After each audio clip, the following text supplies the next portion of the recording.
Now to discuss all of this is Randy Ollenberger. He is a oil and gas producer analyst and the marketing director at BMO Capital Markets. Good morning. Thanks so much for being with us.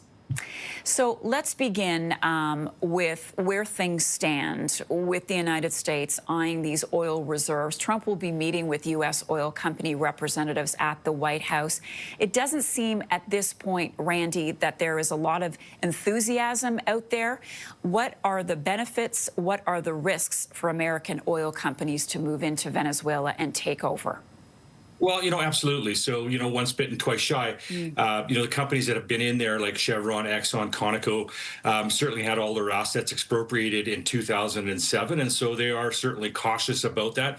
Chevron, of course, has continued to operate there. Conoco's owed about $10 billion, according to a court settlement. Exxon's owed close to $2 billion. They certainly are expressing some hesitation about before they go in. They want to know what the terms are. They want to know what the security guarantees are and all those sorts of things.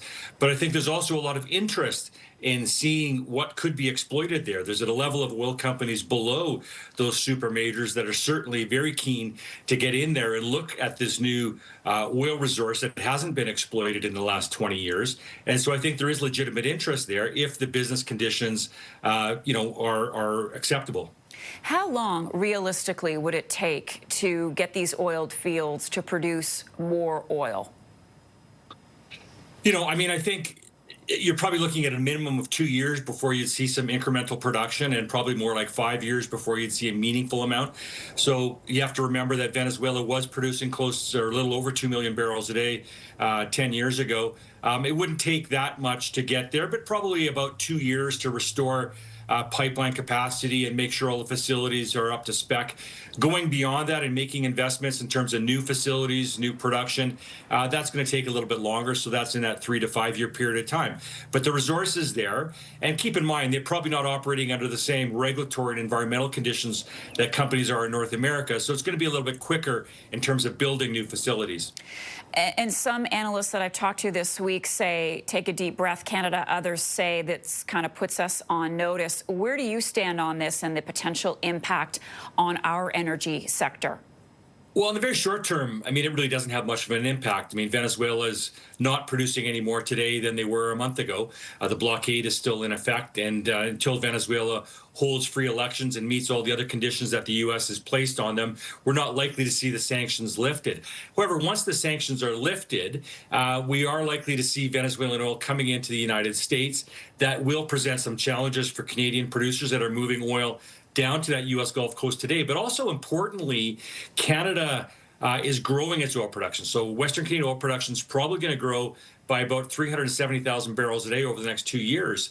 A good chunk of that, probably half of that, was going to go down to the U.S. Gulf Coast. So that may be a challenge. We may need to think about another home for that oil, in which case we do need to seriously think about getting some new pipeline capacity to the West Coast, because those projects are already under construction. That oil is coming, and we need some pipelines to move it. Otherwise, we'd be resorting to rail in the short term, and that does have some pricing implications for Canadian producers.